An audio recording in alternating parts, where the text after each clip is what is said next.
Good afternoon, giggers. Welcome to the start line of the long race. And I'm competing with the starter at the moment. But the conditions are certainly different. It's very, very choppy. There's boats clashing on the start line. We're bobbing up and down. We've got a full complement on the boats here, and we're all sort of holding, not for dear life, but just making sure that we're not going to fall overboard. And Esther's gone really quiet, but it's nothing to do with the sea. We've got a lot to tell you, and I'm going to pass the mic over to her. She's got all the facts and figures in front of you, and we'll keep you in touch all the way through. So we have got 120 gigs this afternoon in the women's senior event. So for those who are not aware of the format, this is the seeding race. This is the first of 4 races. So we'll have this race today. This is when all 120 gigs line up together. It's a longer race into St Agnes. As we mentioned, the conditions aren't as good, so we're expecting this to go over 20 minutes quite easily, we believe. Then we are going to have the first of the Nut Rock heats this afternoon, and then tomorrow morning we have the second heat, the Nut Rock, and then in the afternoon we have the final, and that's when the medals will be handed out for the women's pilot gig senior champions for 2025. So this is a nerve-wracking moment for all the crews involved. As Lockie's already alluded to, the conditions have changed quite significantly for those of you who were with us from our coverage yesterday. Yesterday it was really quite calm. We had a little bit of rolling groundswell, didn't we? In particular for the men's age group category events. However, it has all changed. Those of you watching the footage now can see Lockie and I bobbing up and down. It's hard to describe the conditions out here, and I think we might have a bit of an advantage to the Solonian cruise, because I don't know many places that have conditions like this. We have the tide going out, and Rafe, our very experienced boatman that's out with us this afternoon, is telling us that the tides really flood in odd ways around that, and we can feel this, and then we're rowing into really quite a strong headwind. So this is something that hopefully the coxes have prepared for and have discussed with the crews beforehand. They are really going to have to maybe shorten their strokes up a little bit. It's going to be all about being punchy at the end of the stroke, really keeping that stroke rate high and keeping that power through.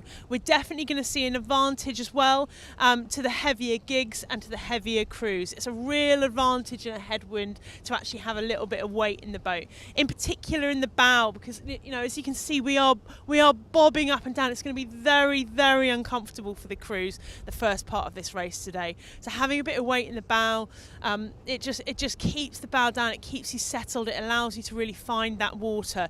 The bow pair are going to have a real challenge this afternoon. I think there are races sometimes which are won by the quality of your bow pair. In a gig in the bow, you're up a little bit higher. You've really got to accentuate dropping that blade down from the catch and keeping it buried as well. You really have quite varied hand heights when you're rowing in the bow in this swell. In the stroke positions also, it's really easy just to catch your blade at the end of the stroke again when you've got this little bit of swell. So it's going to be so important to making sure you get that clean exit. So drones are up in the air.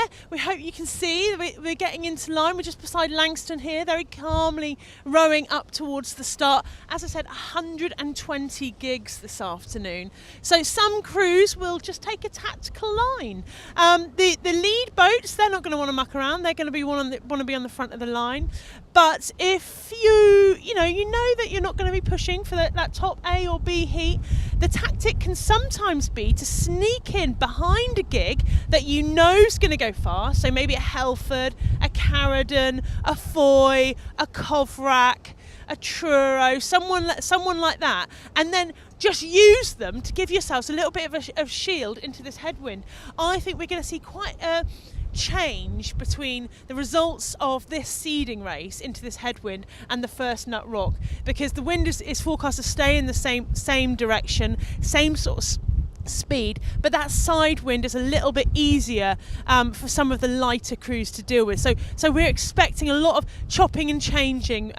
There's going to be a lot of crews really trying to work through the heats this afternoon to try and get themselves up. Also, we'd just like to flag Emma Louise. We're keeping an eye out for her, the St Mary's boat from the islands. She is our under 25s representatives. Brilliant to see. Silly's working so hard on their junior section, really bringing them through, and that's a benefit to many clubs actually, because Salonians typically they come to the mainland for their college education. So sometimes we get the joy of those individuals rowing with us. So fabulous effort, Sillies. Brilliant to see you fielding that under 25 crew, and we really look forward to seeing how they do. I think they are going to have home advantage. I've got every faith of those girls in the Emma Louise absolutely bringing this. They have been brought up on these seas. Okay, so sorry, I'm having a whiteboard that's showing me. I miscounted. We have 129 crews in this race. I thought you told me you'd actually counted them. I believed you that you counted them when we were circling around. I did count them. I think Claire's added a sneaky 9. Maybe they're her friends. No, we know that Claire from the CPJ maintains the highest standards. I'm sure that's not the truth. That's much more likely to be my dodgy counting. Yeah, I agree. But I was just going to say that for those of you who don't know, this start line is probably a mile plus long. So the weather and the tide can be different at one end than it is down at the other. And I feel that today. We're now going down behind the line, and I'm feeling the water change underneath me as we go. So where we are at the moment, we've got tide and wind affecting us that might not be affecting boats down the other end. So I think the draw today will be very, very important as to their placing after, let's say, half a mile. We've consulted Rafe, the boatman who's looking after us today on Calypso, and local Salonian, and he reckons that it's going to be the bottom of this line is going to be the advantage. There we go. So this old salt sort of guessed that. So I'm guessing the 100. Okay, get ready. We're getting ready now for the start line here. So crews are moving up. Remember, they're going to be really careful here. We're really hoping for no disqualifications like there were yesterday, because they are into the tide and they are into the wind, and we're going. And they're ready, and they're off. Brilliant, well done. So what a sight. This is the iconic moment. This is what a lot of us, if I think back to my fondest memories in gig rowing, it is this moment. We can already see a clash of oars over there. Crews coming together, 129 gigs racing together. There is no other spectacle in the gig rowing calendar which is quite like this. And it's just the thing that gets me every year when you row it, and that's what we just don't get across in the footage. It's the noise. It's just you're side by side, you're cheek by jowl with these other crews. You can hear the calls that are being made. You can hear the oars, you can hear the clash of the oars, you can hear the water. It is just a cacophony of noise, this start line. The coxes all trying to motivate their crews forward. And as we can see, it's hard at the moment for us to judge where people are. There's 129 crews. As we move in towards the islands, that's really when we'll get a much better picture of where these crews are. But they are off, and it is quite spectacular. They are really, really focusing on these very tricky conditions. It's this real short chop that it can just be so uncomfortable in a gig, and that's when I say it's the quality of your coaching that is just so important here. And it's also about the different roles that the different rowers in your boat have. The middle pair, they want to be quite often your biggest, your tallest. They're the spaces where in the gig where you can get the most reach. Okay, they're quite often your fittest. Then we've got the stroke pair. Really, this is quite a job they'll have on their hands this afternoon, just to maintain their momentum, to maintain their rhythm, despite this really quite awkward chop. That 5 rower in a gig is going to really have to watch the end of their stroke, make sure that exits are really clean. And then the bow pair, like I said earlier, it's just making sure that they're really catching the water, they're getting those hand heights right, they're really pushing their hands down to get that clean exit from the water. They're also going to want to be holding their feather into this headwind, keeping the blade as aerodynamic as possible for as long as possible. Ryan Ken, what do you make of the first part of this race? This is really messy. This is just like being in a washing machine. We're on the streamboat bouncing around. We're steaming at probably about 8.5 knots at the moment, so we're not doing too badly. But watching these crews, they're really bouncing around. As soon as we get towards St Mary's, it will improve. The wind is obviously gathering over the sea and causing a bit of splashing. The crews at this stage, it's just about getting, as Esther said, getting that oar in the water, putting some weight on it, and trying to get the boat moving and trying to get it going in time. But I think as we come in towards the Stevel, there'll be a little bit more lee from St Mary's. We're just going past the safety boat now. I can see it really bouncing around out here. Really, really rough. But as they come in towards the Stevel, the conditions will flatten out a little bit. There is still a wind. It's not going to be dead flat. And as we get in towards the Newman, obviously, with this chop and this wind, it might cause some clashes as these boats are all trying to tussle in and funnel in towards the harbour for the finish. But to be honest, these conditions are absolutely fine for out here. You know, it's not raining, the sun is just about coming out, the seas are looking blue, and you know, the crews are dealing with the conditions well. I'll pass you back to Esther. She's got some updates from the front of the pack. I think we can see that Truro boat and that Varnish boat over there, Carrick. They are having an absolutely stonking start. A couple of Salonians in there. They will all be, you know, only too accustomed to these conditions. They are really rowing beautifully in that Truro boat. Look at their rhythm that they're achieving despite this really short chope. It's completely, you know, very commandable. We also believe that we can see on the outside Roos, the Helford boat. This has been very much the in-form boat during the early part of the 2025 season. We saw them winning at Three Rivers, and that was without Lena Budd, their four-rower, who is the most experienced rower in the boat. So they've got, you know, they've got form coming into this event, but what can the other crews do? We can see that Helford really have got quite some distance there on the Foy boat of Kew. Kew haven't had the start they would hope for, but at the moment from our line this really looks like we've got Helford on the outside. We're also just coming into shot here, we've got Carradon, okay, the Carradon crew in the Andowlin. I would argue you know, if Rafe's little nod earlier was to suggest that maybe Carradon got the best berth on the line, and this is what's helped them put in this performance early on in the race. Yeah, the tide's just turning here in the channel between St Agnes and St Mary's. The tide is going to start to come through here as the tide drops. So if you're down on the south end of the line, it might just carry you just a little bit up towards St Mary's. So that might be a slight advantage. You might also get a bit of lee just a little bit earlier, closer to St Mary's you are than some of the crews on the top of the line. But in this race, you know, looking at the crews we can sort of see at the top are the ones to be expected. We can see Carradon, we can see Truro, we can see Helford rowing in their new boat Vuse. Previously they rowed in Morgawa. You can see Kew from Foy, you can also see Mora from Coveraca, you can see a Nuki boat in the distance as well. So all the crews that we kind of expect to see in the top six seem to be breaking away. They're all in their own water. None of them look like they're tripping over each other at all. So they'll all be delighted. They'll be having a nice clean race and getting in. And then as soon as we start to funnel in towards the Stevel, we'll see kind of how they're going to pan out and who's going to be in first and who's going to be in sixth. But at the moment, there's enough of a distance between them horizontally that we just can't tell too much. And I'd just like to say, can we just sort of, the crews that we can see most clearly here is the Carradon crew and the Truro crew. And both of these crews are really giving us some exhibition headwind chop rowing. You can see that they've really shortened up their stroke, but they're maintaining that stroke rate. They're really holding those feathers, and they're just keeping their rhythm. It's really noticeable now that as we hit the channel marker as we're crossing, this is always the bit that I looked out for when I was rowing. Once I could see this red channel marker, I knew things were getting easier. We were going to begin to come into the shelter of St Mary's. You're going to begin to get a little bit more shelter. So I'm going to call it. I think Carradon have this inside berth.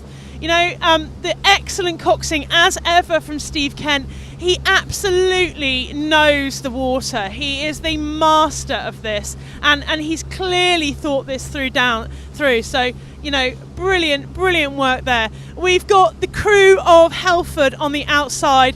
I'll be honest, I still have faith with Helford. I don't think I got my prediction wrong there. I think we're going to see them as we funnel in towards the island. We're going to see them coming from that outside berth, coming in. And can I remind you that this seeding race as well, obviously, you know, you want this scalp. You want to be able to say that you were first in all the races across Scillies. But it doesn't matter for that all-important gold medal. The thing for that all-important gold medal is what happens tomorrow afternoon. So your crews like Helford, your crews like Kew, Carradon, they're going to have that little message just in the back of their heads. They're going to be thinking calm. They're going to be thinking relaxed. Now, we have quite a group on the sort of outside there. I believe that I can see the yellow bows of Kovrak, a crew and a team that have done really well in this championships over the last couple of years. We're just coming up to the Bartholomew Ledges now. For those of you who know that on the course, that's the red buoy that's floating around. There's also a red pole not far behind it as well. That means we're about 300-400 metres off the Stevel, which is the first point of St Mary's the crews are going to hit. Down on this south end where we are, we're on the streamboat right down the end. We've got Carradon with us down here and Truro. They're going to start to benefit from a little bit of protection, just a little bit. And maybe some advantage with the tide, but then the top crews are also going to benefit because they're going to have the wind, which might be just pushing them down just slightly towards the Newman once they funnel in. So we don't quite know how it's going to, but they are gradually getting closer together. And you can still see the front runners. We mentioned it earlier. Still got Vooz, we've still got Anne Dowland. We can see Kew, we can see Mora, we can see Carrick. So all the crews that you expect to be in the top mix are here. And as we get in towards St Mary's, we'll see them funnel and see where they place. So it's interesting, we can still see Vooz, that new boat. Maybe this is just a bit of a disadvantage for the Helford crew at the moment. You know, they haven't necessarily got the heavier boats, which might be just a little bit more beneficial into this headwind. We can really see Vooz bouncing around. It must be terribly uncomfortable for the bow rower up there. But I just had a little rate check on Carradon. It was interesting to see them doing 34 strokes per minute. I think they'll be happy with that. That's where they'll be aiming. They're not going to be wanting to push it up much higher than that. Again, like I say, this is the seeding race. Getting into the top 12 is the all-important thing. If you manage to secure the win, that's just the cherry on the top. All of the crews will know that and they will be confident in that. It's hard again for us to see exactly where the line is here. But I think we're beginning to see Vooz moving. Would you agree, Ryan? Yeah, I think so. They're sort of more towards the middle of the course, and possibly, you know, being in the middle is an advantage at points. You can see crews around you. Both sides have got something to look at as well. So, you know, sometimes crews just like, you know, we all know we've been rowers in the boat, and it's always nice to know where you are. And as much as you trust your coxswain sometimes to tell you, we all can't. We can all go for a cheeky look sometimes just to see where we're at in the race. But Vooz do look like they're rowing strong. The bow really punching into the chop, doing really well. It's interesting to compare what's going on between Kew and Foy there and Vooz, because we are seeing Vooz just move, you know, really sort of slamming down on some of those waves. It'd be interesting to compare the techniques of those two crews. Also, the Carradon boat here, again, I can see them just, you know, that they're just bobbing around a little bit into that chop. There really is quite uncomfortable positions for crews here. But now we're a little bit ahead of the lead boats, I would say, but we're just coming into the shelter beneath the garrison there. We're beginning to get a little bit of shelter from the wind. I feel quite confident now in my call that Vooz is the lead boat. And you know, I'd just like to draw your attention here. Kew, excellent crew, great pedigree from Foy there, and you know, we're seeing a pretty dominant row here from the Helford women in Vooz, because I mean I think they must have a good 4 to 5 lengths on Kew.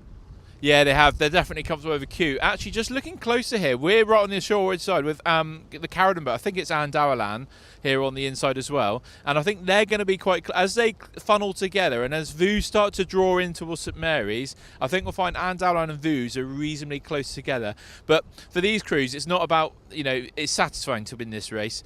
I'm sure that it's lovely to win this race. You've rode with 140 boats and you come across the line in first. It's a fantastic feeling, but that's not the target of the weekend for these crews. The target is the final placing on Sunday afternoon. So this race is just about having a good row, feeling the rhythm in the boat, getting a good placing, being confident in their, the way they're handling the sea, and keeping their heads together and getting across the line and just qualifying for a nice, hopefully calm row this afternoon. Can I also draw people's attention to that Mounts Bay boat on the outside? They are having an excellent race. As we said earlier, we think there's a slight advantage at the moment to this inside line. So to be maintaining a position up there is an incredible row for the Mounts Bay women, and they can be proud to get into the top 12, and they will be absolutely dying to see what they can do when they're doing Nut Rocks later this afternoon, when they're drawn in berths in that top 12 right beside their contenders. So thinking about it from the perspective of the other people in this race, it's always quite a different experience. These lead boats, they're quite out. They're kind of on their own. But when you're back in the melee, that is quite a different condition, and it's all about making sure that you keep clear sort of space around you. The cocks and calls will be really, really important here. We can see some close battles there. I believe it's a Nuki boat that I can see there in a tussle, perhaps a Padstow, a yellow boat. Apologies for the noise there. We just had the drone landing in with us, but I think we can see it quite clearly now. Voos is coming alongside, and they have quite clear water on the Carradine crew. So let's just have a little look at the Voos crew. What do we make of their technique here? What we're seeing is really strong bodies. This is what we're seeing from all of these championship contenders this afternoon. We're really seeing those straight arm catches. We can also see, as I mentioned, the specific challenge of being a bow rower, being in those 1 or 2 seats in these conditions. Sometimes we think of, traditionally we have the middle pair, which are like your biggest, your strongest rowers, your 1 and your 2 positions. Well, maybe they're not quite the same on the ergo scores, but in these conditions, it is your bow rowers that can win you the races, because it's about their oarsmanship, their ability in the water to get their blades in, to make it work every stroke in what is, in these conditions, one of the more challenging positions in a gig to row in. Yeah, definitely. No bias from either of us, having both rowed in bow seats quite a lot of championships over here, I'm sure. But it is true. If you can really plant that bow and put some power down, it really punches that bow into the conditions, and it makes it easier for the rowers behind as well if there's a big amount of power coming down. 5 and 6 rowers do struggle sometimes, especially when you're surfing waves. Not so much in this chop, but when you're coming down waves, they don't always get their oar in the water. But if you've got loads of power coming down behind from the bow rowers and your midships rowers, it makes it a hell of a lot easier for the rest of the boat to go along. But Voos coming in quite nicely now. Carradine as well, both stroking. I wouldn't say they're looking stressed in their stroke by any extent. Nice and calm. They'll be conscious of each other, but they won't be racing each other. They'll just be coming in on this. They've both got a very comfortable lead over the 3rd place, which is Q. Carrick in 4th place, and we've got about 33 strokes a minute for Anne Dowland at the moment, and I don't think Voos will be far off that as well. So definitely not at their full race pace we'll be seeing on sort of the Sunday afternoon final, I'm sure.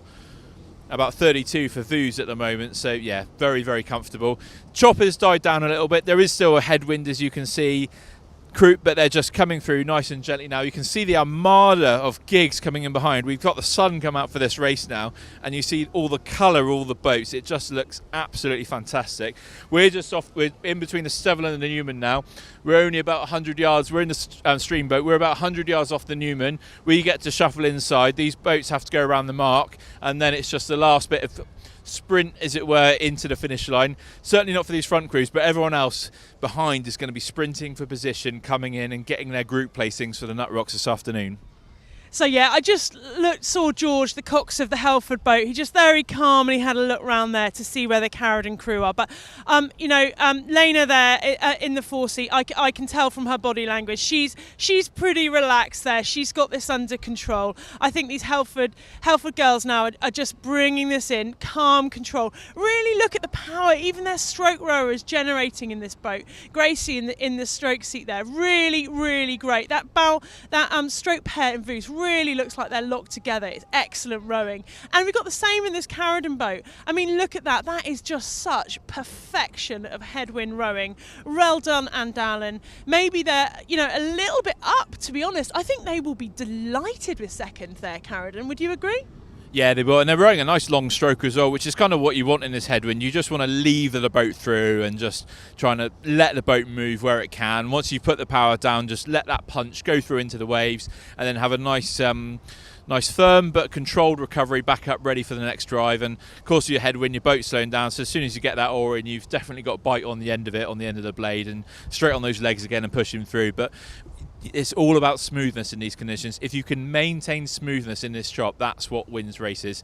It's this chop that tends to unsettle lots of crews, and then they're not quite doing the same thing all at the same time, and it's not as smooth. But if you can get 6 people doing the same thing, oars in perfect time, bodies moving together, both through the drive and through the recovery, that's what's going to win races.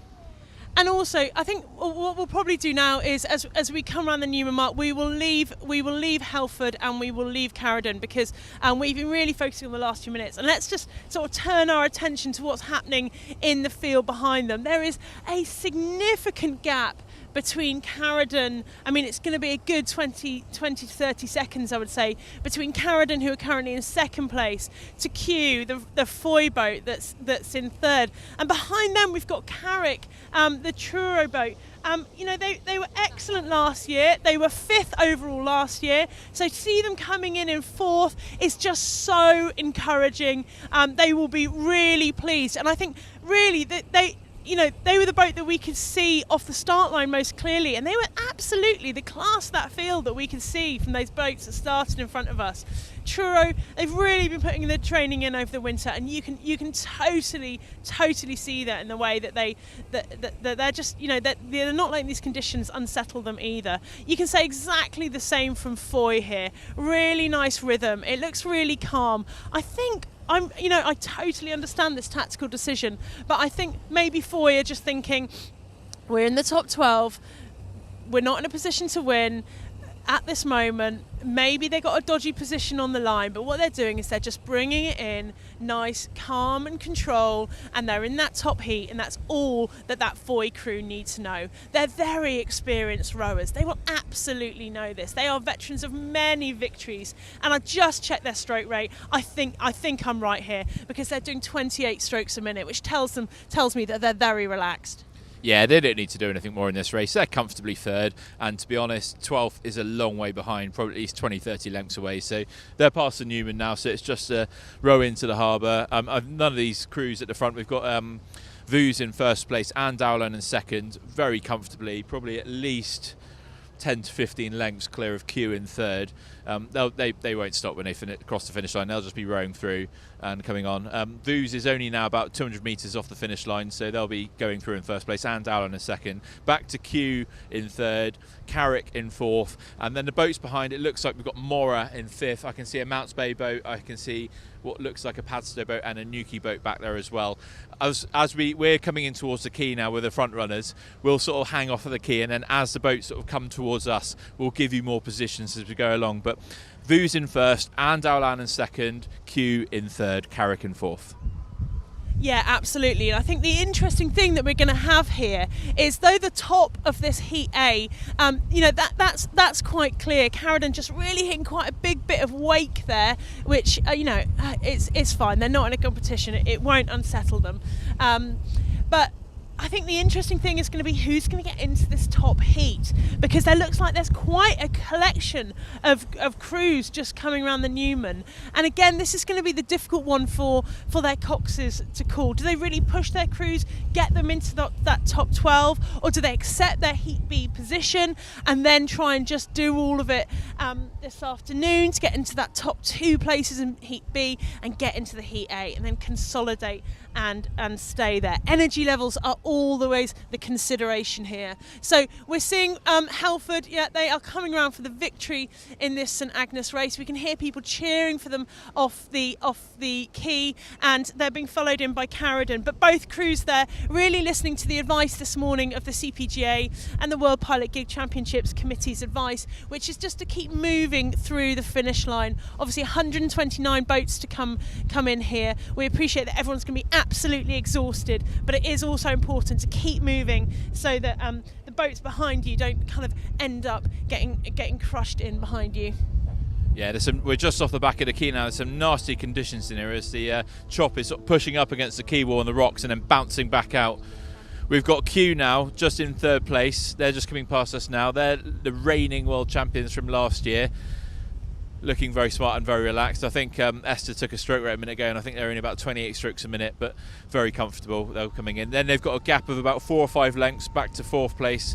We've got Carrick coming in through again, running a very relaxed stroke. Yeah, Q coming across at 28 strokes a minute. We're just checking Carrick's stroke rate now as well, with Dylan Coxing, and they're at 30 strokes a minute, again very relaxed in fourth place. Then we've got a gap, maybe go back about 10 lengths. We've got Mora in fifth place, we've got Toby in sixth, it looks like Pets Rock in seventh, possibly Ictus behind them as well. Pet Rock is actually a Falmouth crew in a borrowed boat, so it's Padstow's boat, but Falmouth are borrowing that boat. That's the Falmouth women's vets crew in that boat. Yeah, absolutely. So that's the Falmouth crew that we saw this morning winning the women's veterans category. So here we've got Morva from Coverack rowing beautifully, bringing this in for fourth. Those women, they also look very cool, calm and collected. They're pretty chilled there. They know they need to reserve their energy. Then we've got the Newquay boat in Toby. So they're coming in fifth.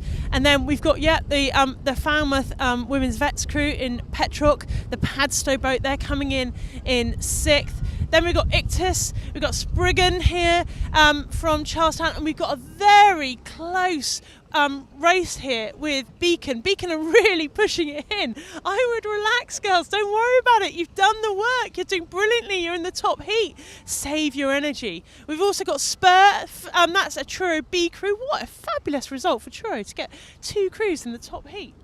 Yeah, I know they've been training hard. You can just see them though. They were just struggling in that chop there. There's a nasty bit of chop backwash off the back of the quay here. We've got Curra's Pride coming in behind Spur, and then we've got a gap back again to Arwennock, which is the Falmouth women's A crew. That's the senior crew. Then we've got Anne Glanville, we've got Teen Spirit, we've got Energetic, we've got Gavennock, we've got Setaway, we've got Lark. So now we're starting to get into where all the crews start coming in thick and fast into this finish line. The safety boat I can see is right on the finish line and just urging people to row through it. It's really messy just off these waters, so crews want to go through quickly. But Arwennock coming through now very comfortably. Anne Glanville rowing a slightly faster stroke rate than the crews in front, and I think as we get to this stage in the race we'll start to see crews rowing a lot more frantically as they try and get those placings for the groups this afternoon. As Ryan said, he's completely right about the rough conditions. We just saw the 2-rower in Anne Glanville really just get caught out by that. We've also got that Teen Spirit boat there from Teen, really rowing beautifully on the outside. They look pretty relaxed, okay? We've got Ganaic, and then we've got Energetic from Porthleven on the outside. Sitaway, I think, Ryan, is that the first island boat that we've seen, would we say? Yeah, we think that's the first Isles of Scilly group. So they're from St Agnes. Well done, ladies, beautifully done. Then we've got the Lark from Coverack, so that is also Coverack's second boat, so it's impressive to see them getting 2 boats so high up. We've got Alfie Jenkins, we've got Rogue, and then we've got Mischief on the outside there. Mischief is a Bristol boat, am I right, Ryan? Yeah, brilliant. So Mischief, well done, Bristol. Always strong contenders in this women's senior competition. We got Z-Held coming in here. Again, they're kind of in a little bit of a race with no one here, so they're really rowing quite a short stroke, bringing it into this chop. If I was coaching them, I'd be sort of really stressing the importance at the end of that stroke in a headwind. Then we've got Zelda, we've got Kenza, we've got Zorn, and we've got Zorus. All of these 4 boats really in a line. We're looking at sort of Heat B positions at the moment. Zorus is just dropping back ever so slightly. We've got Whitford from Appledore to Tamarisk to Ammonite to Tregarthens there, the Isles of Scilly crew on the outside. Ammonite really pushing it in towards the final here, trying to make the best of their positions. Then we've got a little bit of a gap here until we've got the Zena boat of Malusin, and on the inside here we have the Charlestown boat of Grace. Really, they're being really pushed a little bit, but again, they're really thinking about that headwind rowing in Grace. They're really pushing the ends of that stroke. Brilliant, great to see. Then on the outside, we've got Islander, who's just a little bit behind Windspit at the moment. And then we've got Bolt from Sulcombe, and we've got Arrow from Padstow. They're really very, very close contenders here. In the middle there, we've got the Black Rock crew. That's a development crew from Falmouth. Lovely to see them coming through. On the outside, we've got Templar from Teen. We've got Bude from Bedhaven. Haven't they had a good championship so far? We've seen that Bedhaven boat everywhere. Amazon 2 and Emperor on the outside. Yeah, Bedhaven Bude have definitely had a top weekend, and they've got their new boat on the way as well with Charlie Jenkins. Emperor, they've got Endurance on the outside with its new colour scheme. We've got Polvarth, Swift, you can see Troy on the outside, Arveth, St Elvan, Phantom. They're coming thick and fast now as we come in. Phantom is a borrowed boat. It's a Norfolk boat, but Appledore are rowing it this weekend in Phantom. St Elvan coming in, Phantom, all coming in a line. Then we go back, then we've got Faith, we've got Osprey, we've got Torrent, we've got Dew of the Sea, and we've got Emma Louise. We've then got a gap. Emma Louise is an under-25 crew, and I believe it is the sole under-25 crew entering in the women's category this year, so well done there, really far up the pack. I'd say that we're at the moment, I estimate we're looking at about Group D at this point, maybe Group E. It's hard to tell how many boats have sort of gone in front of us. They all become a bit of a blur, but Torrent just coming in front of us now, and Osprey. Then we go to Dew of the Sea, Emma Louise, and then we come in, we've got Morgawa, we've got Volante, we've got Golden Gear, we've got Speedway, we've got Florence and Pegasus. We've got two Brixham crews almost in a line here, Pegasus and Florence. Pegasus just got the edge at the moment. You can see Isolde on the far side, which is a Weymouth boat. We've got Ralph Bird from Porthcawen, Shocking from Holland. You can see all these crews now really giving it their all because they know it could make a difference to their group position this afternoon. So this is where, the part of the St Agnes race, this is where it counts for these crews. The better they do, the better they get their placing for this afternoon's racing. And then we can see on the outside there, we have Shelley Maid to bolster the St Agnes crew, to Blackbird on the inside here. Then we've got Pentagon on the outside, Penarrow, the Flushing and Milo crew. They're really making good go of it up the inside here. They're keeping that stroke rate really, really high, which is just lovely to see. Then we've got Galatea to the Heart of Hailing on the outside. Those two crews are really very close, but looking back, we've still got a considerable amount of this flotilla to come through here. There's everything to play for these two crews this afternoon. We've got beside them, we've got Concord. They are locked in a battle with Nipper there. It looks like Concord is just coming through there. They're just sort of making the best of that crew in the background, the Nipper crew. So we can see some crews. Galatea rowing beautifully in front of us here. Lovely rhythm, keeping that stroke really short. They're really getting that straight arm connection, really getting power down the boat. So just brilliant to see. We just dropped the drone to go and replace the battery, so we'll be up with you again in any moment. Steve's just getting his fingers hurt. He's okay though, it's all right. Steve can do this. So behind Nipper, we have got Rapparee, to Gallios, to Christine H, to Bryden. These crews are really coming in quite close together. Bryden needs to watch out. It can't knock the rudder out. The safety briefing this morning was very clear. If you knock the rudder out of a gig, you risk disqualification. So well done, Bryden. Nice bit of coxing there from their coach, from their cox, making sure they avoided that. Bryden just moving up on Christine H here. Then we have Avarak here. From the Star of Northey, Crantock over there in Gannel Maid. You could call anything between the two of them.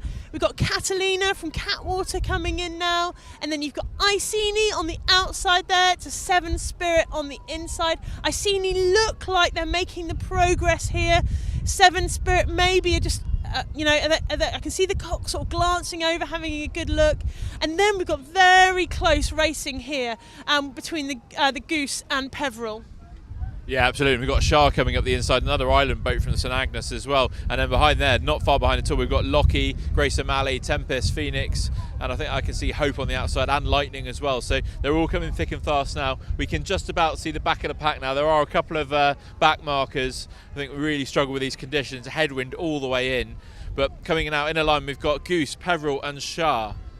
Last 50 metres or so for these crews, getting themselves across the line. Lockie, Appledore, that's being borrowed by Bude this weekend. I see they've got a GoPro in the bow, so I'm sure they'll be eagerly waiting to analyse that footage later.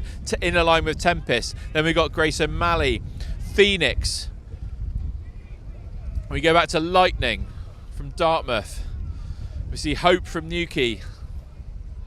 Then we come from Lowen from Mevagissey, Cockleshell. Then we've got Governor, and then we've got a big gap now. It's rare at this point in the pack to find such big gap, but I say there's probably about 5 or 6 lengths. And then we go back to Brisons from Cape Cornwall. I can see Cobra, I can see Daedalus. Daedalus is Cold Rose. Cold Rose has been borrowed by Devon this weekend. Then we can see Pulpit Rock, we can see Gibraltar, and there's more and more coming. But in this gap at the moment, the last few crews from that little pack just run across the line. Governor just bringing that pack in. All the rest of the crews are just being urged to clear the finish line as quickly as possible. Hopefully there's no... I haven't seen any clashing yet on this race. Normally, you see a little bit of clashing. I haven't seen anything. Everything's been quite good so far. All credit to the Coxes really in this difficult conditions, managing to keep their crews apart despite the fact that you've got 129 people funneling down to try and get between the finish line. But like Ryan said, brilliant etiquette there from the women's crews as they keep moving through the finish line. I'm sure there are crews that want to finish the moment they hear the hooter, but that just isn't appropriate for the safety of everyone. So well done to all the Coxes for that. So we've got Pulpit Rock coming past. They are very cool, calm and under control. But then also they've got quite a big gap in front of them and quite a big gap behind them. I think they're just thinking about this afternoon's racing. Then we've got Gibraltar here. And then we've got quite a line, quite a melee. Ross Carrick from Port Isaac is up and they are moving really nicely. Then on the outside we've got Volt. We have got Jeanette, we've got Fortitude, we've got Valkyrie. Jeanette is just getting squeezed a little bit there between Fortitude and Volt. Just needs to make sure that she maintains her clear water there. The last thing you want is a clash of the blades, because a clash of blades means that you stop and then you lose momentum. We've got Talisman here, the Lou boat. We've got Tristan, and then on the outside I can see the Wasp crew. Again, they're quite close, these crews, but you feel that will be the final positions that they're in. We've got the double Dutch boat here from Teen. Zeus on the outside, and again then back from behind then we've got a little bit of a gap to the Sarika. I imagine now these crews have it was really quite rough and quite difficult out there for crews that aren't accustomed, maybe sort of the more river crews or those that practice on lakes. Those conditions would have been really awful. I bet they cannot wait for Nut Rock this afternoon to right some wrongs there. Yeah, definitely. Yeah, it's a horrible headwind, and you do get some horrible headwinds on some of the rivers and estuaries we were on around the coast, but it was pretty nasty today. And you get the swell coming in. There's always a tiny ground sea, even on a flat day here on Scilly, and it just makes it interesting conditions. We've got Sarika coming up just now. Last 50 metres for them. That looks like it's got a Teen crew in it from their nice brightly red and navy blue coloured shirts. Then we go back. We've got Len White from Appledore. We've got Killigerran. I can see a Zook and Golden Eagle, and then a few more sort of punching their way in towards the finish line here on the quay. There's a nice amount of supporters on the quay cheering the crews across as well. I imagine hopefully there's a lot of you in the park enjoying watching our live stream. Fingers crossed it's all going well for you. Thank you for watching. Can we also just draw your attention to the bonnet who's coming in here? 1830 she was built, so we're coming up to her 200th year, and we have Carradine racing her. So it is really lovely to see the Shah, to see the bonnet, these older boats, the Golden Eagle, out here still racing, still competing, still part of the history, the culture of this sport, which is so important to us all. So we've got a Zook here. They slightly are edging Golden Eagle, I feel, here, and then we're coming back to bonnet, the Carradine crew. You can really recognise that Carradine technique. They're doing a great job there in these very difficult conditions. So we've got the Porthurst crew there in the purple boat that you can see, and then we've got Avona. She is the varnish one in the outside, and Portishead is rowing her today. Thank you very much to clubs who have lent other clubs gigs. It's what our sport is about, really, trying to get as many people out on the water as possible, and we really commend your sportsmanship. So Avona, they're sort of again they're stuck in that slight limbo where we don't think they're gonna gain any ground on Porthurst, but also they've got quite a commanding lead off over Western Spirit. So again, we can see Avona here. They're just relaxed. They're bringing it into the finish line here. they're not feathering their blade, which is going to have made this a little bit uncomfortable for them. But I really commend them for getting involved and for coming out here and for giving it a go. I'm sure they will have got the bug and they will be back. So we have Western Spirit here. Okay, and then bring up here, we've got one of the Rame crews, we've got Minadu here, which are moving towards the finish line together. Brilliant rowing this afternoon. It really has been tricky conditions, and I'm sure the crews will all like to know that the wind is forecast to drop for tomorrow. Yeah, it's going more easterly as well. So on those nut rock races, St Mary's will really provide a nice bit of shelter. You might still be a bit windy when you're down on the start line and towards Tresco, as the wind will be able to funnel between sort of the top of St Mary's and the Eastern Isles and St Martin's. But as you come down in towards the Leer St Mary's, it will feel a lot flatter and will be a lot smoother. The wind is still staying like this for the rest of the day. It's a strong northeasterly direction, which is not a common direction we get here in the UK and on the western approaches. But we're down here and we're certainly feeling the cold from it as well, from that direction. But the crews will be now going in.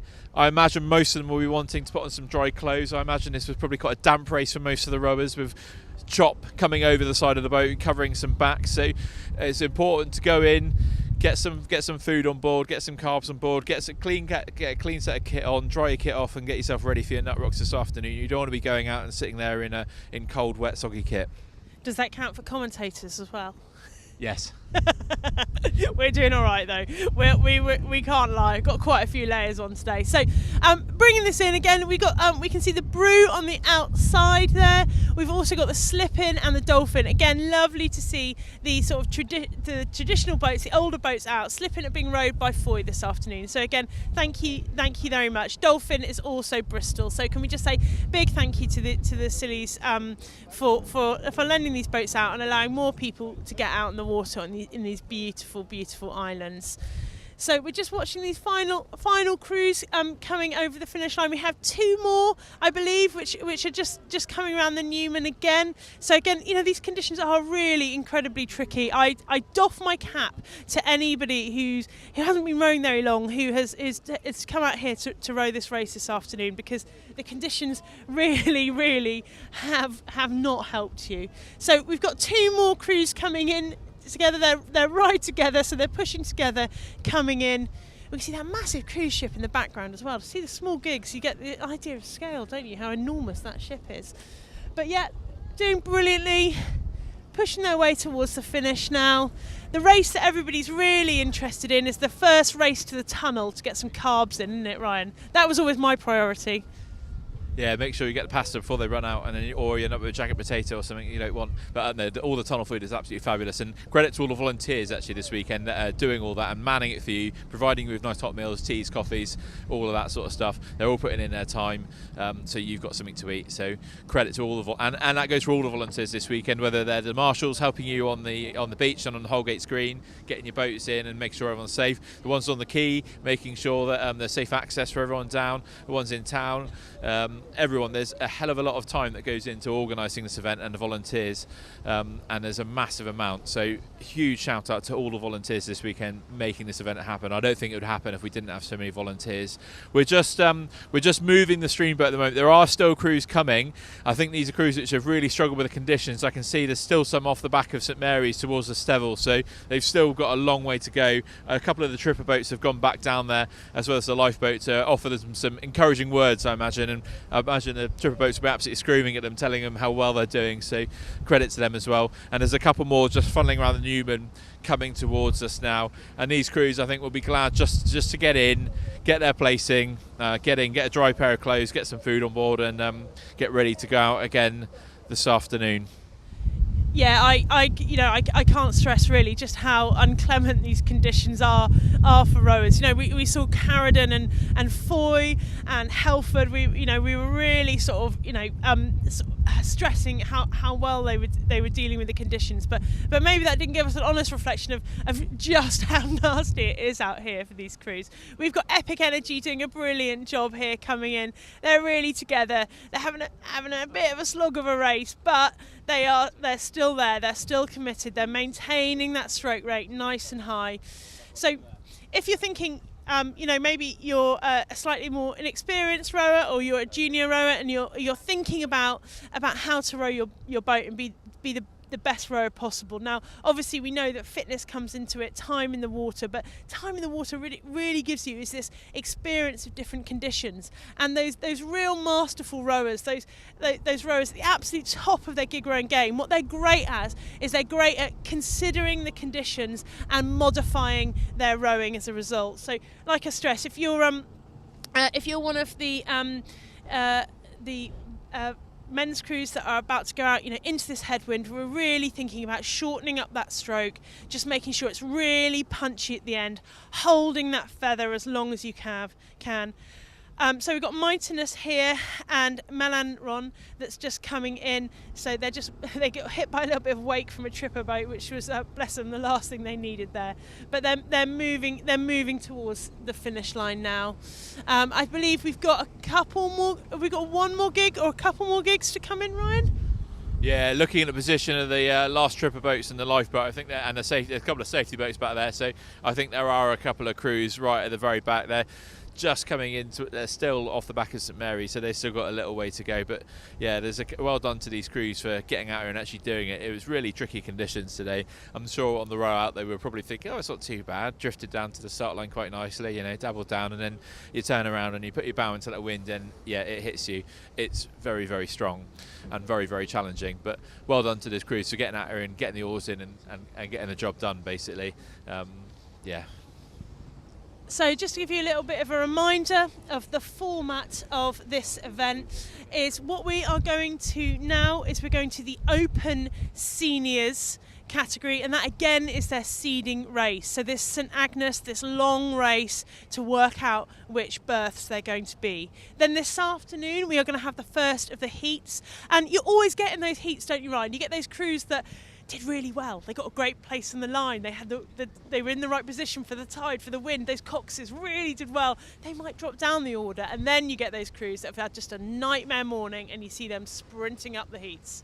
Yeah, and that's the beauty of this event. I think, on the whole, people, the crews, depending on what happens in St Agnes, sometimes you have good races, sometimes you have bad races, and by the end of the weekend, generally, most crews finish where they should finish in the championships, and that's the beauty of having the heats on the Saturday afternoon, Saturday evening, and also on the Sunday morning. It allows for those anomalies in the seeding race, and people tend to finish roughly where they should. I think the crews racing this afternoon, the wind has got a slight bit of northeastern in it, so it will feel like it's coming on the side, but it will be pushing them down the course a little bit. We're just stood on the stream bit now. We're just looking up the course, up the Nut Rock course, towards the start line, just off Tresco, and I think there is a nice little bit of wind behind it, so it will blow them a little bit. So I wouldn't be surprised if we see some sort of faster heats and faster rowing this afternoon.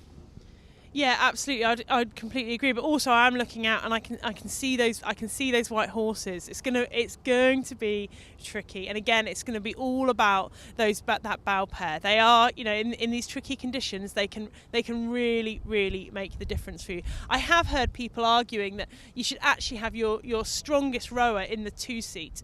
Because especially when we move to the rest of the season and we start going around courses and we start turning the buoys, then that's really when that 2-rower and their ability to turn buoys quickly can be so important for a crew.